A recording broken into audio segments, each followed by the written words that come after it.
Hello, আসসালামু আলাইকুম guys. আজ আমি আপনাদের দেখাবো খুব গ্রামীণ পরিবেশে অনেক সুন্দর সুন্দর তরমুজ।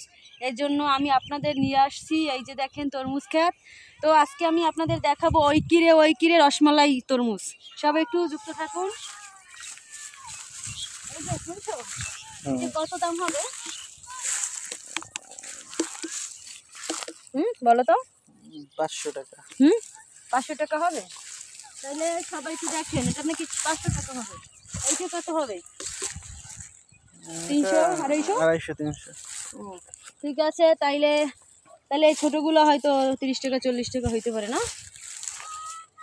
দেখেন এবার তরমুজের বাজার খুবই খারাপ, খুবই কড়া দাম। ওই কিরে বন্ধ হয়ে গেছে।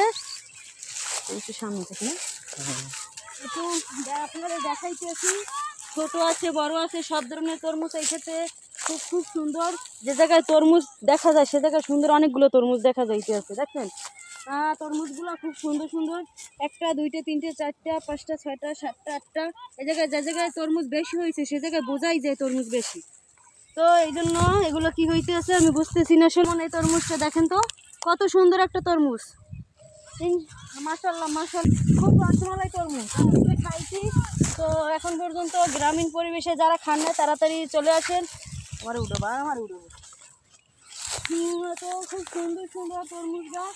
তো এই জন্য যারা আমার ব্লগ দেখতেছেন সবাইকে নিমন্ত্রণ জানানো হইলো, আপনারা অবশ্যই আসবেন এই তরমুজ খাইতে। অনেক সত্যি কথা। দেখেন যে দূর দূরান্তে যে জায়গায় যাই, তাই না বলো? তাহলে অবশ্যই একটু আমার লাইক কমেন্ট করে পাশে থাকবেন। 3 মিনিট হয়ে গেলেই অফ করে দেবো। তো এই যে তরমুজ নানু হ্যাঁ, ওই যে তরমুজ আছে। বড় হইছে। ধরে পানি করে খাইতে দিই। আর কাঁচা।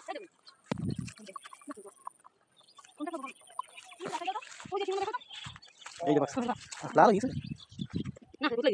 নষ্ট হয়ে গেছে। ওরে কাটবি না।